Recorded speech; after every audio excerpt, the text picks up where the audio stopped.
हमेशा बहू ही गलत नहीं होती। बहू विदा होकर घर में आ चुकी थी। सासू माँ बहू से सबका परिचय करवा रही थी। बहू, ये तुम्हारी मामी सास है, वो तुम्हारी मौसी सास है, वो तुम्हारा ममेरा देवर है आदि। बहू ने एक औरत की तरफ इशारा करते हुए पूछा, वह कौन है जो घर के कामों में बिजी है? सासू माँ ने मजाक उड़ाते हुए बोला, वह हमारे घर की दाई हैं, और हंसने लगी। बहू की नजर दादी सास की ओर गई। उनकी आंखों में आंसू देखकर उनसे पूछा तो उन्होंने बताया, वह तेरी बुआ सास है। तेरी सास ने अपनी ननद को कभी पसंद नहीं किया, इसलिए वह हमेशा इसी तरह बोलकर मजाक उड़ाती है। मेरी बेटी तो यहाँ आना भी नहीं चाहती, उसे कोई कमी नहीं है, पर मेरे मुंह में चली आती है।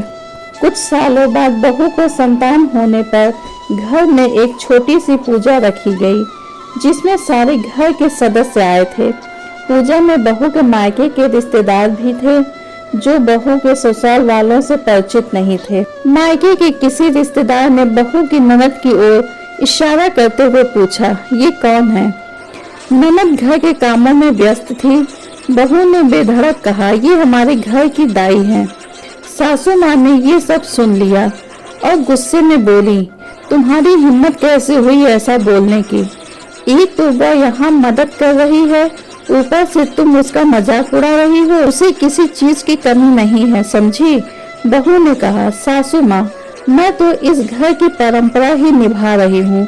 आपने भी तो बुआ सास का परिचय दाई कहकर ही करवाया था। मुझे लगा कि इस घर की बेटियों का परिचय ऐसे ही करवाया जाता है, मैंने भी वैसा ही किया।